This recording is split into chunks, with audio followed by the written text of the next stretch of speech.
ಸಮಾಜ ಬದುಕಿದರೆ ನಾವು ಬದುಕ್ತೇವೆ. Man is a social animal ಅಂತ ಹೇಳಿ ಮಾನವ ಸಮಾಜ ಕುಟುಂಬಿ. ಈಗ ನಾನು ಈಗ ಮಾತಾಡಬೇಕಾದ್ರೆ ನನಗೆ ಒಂದು ಧ್ವನಿವರ್ಧಕ ಬೇಕು, ಅಲ್ಲಿ ಧ್ವನಿವರ್ಧಕ ಹಚ್ಚೋಗ್ಬೇಕು. ಈ ಕಾರ್ಯಕ್ರಮ ಪೂರ್ವದಲ್ಲಿ ಭಜನಾ ಮಂಡಳ ಬಂದು ಒಂದಿಷ್ಟು ಭಜನಾ ಹೇಳಿ ನಿಮ್ಮನ್ನೆಲ್ಲ ಕುಂಡ್ರಿಸ್ತು, ಅಲ್ಲಿ ಒಂದಿಷ್ಟು ಪ್ರಸಾದ ಮಾಡಿ ನಿಮ್ಮೆಲ್ಲರಿಗೂ ಒಂದು ಪ್ರಸಾದ ಕೊಡ್ಬೇಕು. ಇದನ್ನು ಆಯೋಜನೆ ನಾನು ಏನೇ ಹೇಳಬೇಕಾದ್ರು ಒಬ್ಬರಿಂದ ಆಗಲ್ಲ. ನೀವು ಮನೆಯಲ್ಲಿ ಒಂದು ಅಡಿಗೆ ಮಾಡಬೇಕಾದ್ರೆ ನೀವು ಒಬ್ಬರೇ ಮಾಡ್ತೀರಿ, ಸಂಜೆ ಪ್ಯಾಕಿಂಗ್ ಮಾಡ್ಕೊಂಡು ಬರೋರು ಬೇಕು, ಕಾಯಿಪಲ್ಲೆ ಮಾಡ್ಕೊಂಡು ಹೋಗ್ಬೇಕು, ಆಮೇಲೆ ಕಸ ಗುಡಿಸೋರು ಬೇಕು, ನೀರು ಕಾಸೋರು ಬೇಕು. ಮನಿ ನಡಿಬೇಕಾದ್ರೆ ಒಬ್ಬರಿಗೆ ಮನೆಗೆ ಮನುಷ್ಯ ಸಮಾಜ ಕುಟುಂಬಿ, ನಾವು ಎಲ್ಲರೂ ಕೂಡಿ ಬದುಕಬೇಕು. ಅದಕ್ಕಾಗಿ ನಾವು ಸಮಾಜದಲ್ಲಿ ನಾವು ಒಬ್ಬರು ತಿಳ್ಕೊಂಡು ಸಮಾಜದ ಅಥವಾ ದೇಶದ ಊರಿನ ಸೇವೆಯನ್ನ ಮಾಡಿ. ಈಗ ಲಕ್ಷ್ಮೀನಗರದಲ್ಲಿ ನಾವು ಒಬ್ಬನೇ ಇರ್ತೀನಿ, ನನಗೆ ಯಾರು ಬೇಡ ಅಂದ್ರೆ ಬರಲಿಕ್ಕೆ ಆಗಲ್ಲ. ಈ ಮಾಡಿ ನಮ್ಮ ವಾರ್ಡ್ ಇದೆ, ದೇಶಕ್ಕೆ 30 ವಾರ್ಡ್ ಇದೆ. ಆ ವಾರ್ಡ್ ಬಂದು ಮುಂಜಾನೆ ಸ್ವಚ್ಛ ಮಾಡೋದು ಏನಂತ ನಗರಸಭೆಯವರು, ಪಂಚಾಯತಿಯವರು ಊರಿಂದ ಸ್ವಚ್ಛ ಮಾಡಬೇಕು.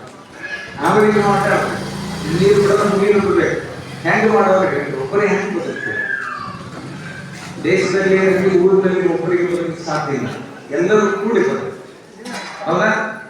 ಅದಕ್ಕೆ ನೀವು ನೀರಿನ ನಾಲ್ಕು ನಾನು ಮನೆಗೆ ಇರ್ತೀನಿ ಯಾರು ಬೇಡಂತಂದ್ರೆ ನಾಳೆ ನೀವು ಸಂಗೀತದಲ್ಲಿ ನೀವೇನು ಮಾಡೋದು? ಮನೆಯಾಗ ಹೆಣ್ಮಕ್ಳು ಅಡುಗೆ ಮಾಡಿದ್ರೆ ನೀಯೇ ಹೊರಟೋಗವ ಭಾಳ ಕಷ್ಟದ. ಸ್ವಲ್ಪ ಒಂದು 5 ನಿಮಿಷ ನಾ ಹೇಳ್ತೇನೆ, ಚೆನ್ನಾಗಿಲ್ಲ, ಶಾಂತತೆ ಕಾಪಾಡೋದು. ಈಗ ನೋಡ್ರಿ, ಗದ್ದಲ ಮಾಡಬೇಡಿ. ಮಹತ್ವದ ವಿಷಯ, ಈ ದೇಶ ಯಾರಿಂದ ಬದುಕಿ ಅಂತ ಹೇಳಿ ಮುಖ್ಯವಾಗಿ ಸೇವಕರಿಂದ, ಸಮಾಜ ಸೇವಕರಿಂದ ಬದುಕಿದೆ, ರೈತರಿಂದ. ನೇಗರ ಯೋಗಿ ಮೊದಲೊಂದು ಜೋರಾದ ಚಪ್ಪಾಳೆ ಕೊಡ್ರಿ. ರೈತರಿದ್ರೆ ಈ ದೇಶಕ್ಕೆ ಅನ್ನ ಇಲ್ಲ.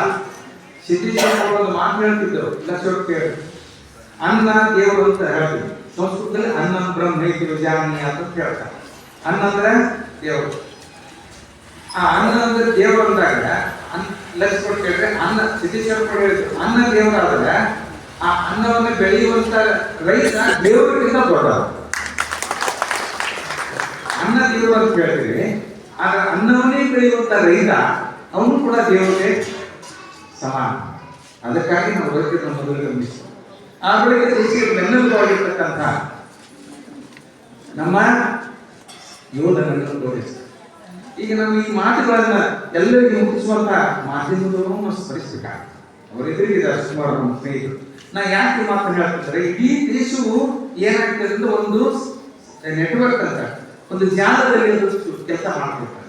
ಅಲ್ಲಿ ಪ್ರಧಾನಮಂತ್ರಿ ಇರ್ಬೋದು, ಇಲ್ಲಿ ನಮ್ಮ ಮುನ್ಸಿಪಾಲಿಟಿ ಆಗಿರ್ತಕ್ಕಂಥ ಒಬ್ಬ ಸೇವಕ ಇರ್ಬೋದು, ಒಬ್ಬ ಸಾಮಾನ್ಯ ವ್ಯಕ್ತಿ ಗ್ರಾಮ ಪಂಚಾಯತ್ ಸದಸ್ಯರಿರ್ಬೋದು, ಅಲ್ಲಿ ಪ್ರಧಾನಮಂತ್ರಿಗಳಲ್ಲಿ ದಲಿಯಲ್ಲಿ ಇರ್ಬೋದು. ಈ ಹಳ್ಳಿ ಇಲ್ಲಿ ಏಕ ಪ್ರಕಾರವಾಗಿ ಕೂಡಿ ನಡೆದಾಗ ದೇಶ ಸುಸೂತ್ರವಾಗಿರುತ್ತೆ.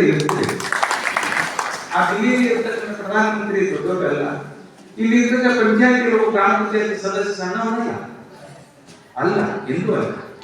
ಅದಕ್ಕೆ ಡಾಕ್ಟರ್ ಸರೋಜಿನಿ ನಾಯ್ಡು ಅವರು ಒಂದು ದಿವಸ ಮನೆಯಲ್ಲಿ ಕಸ ಗುಡಿಸ್ತಾ ಇದ್ದಾರೆ. ಅವರು ದೊಡ್ಡ ವ್ಯಕ್ತಿಗಳು, ನಿಮ್ಗೆ ಗೊತ್ತಿದೆ. ಸರೋಜಿನಿ ನಾಯ್ಡು ಅವರು ಡಾಕ್ಟರ್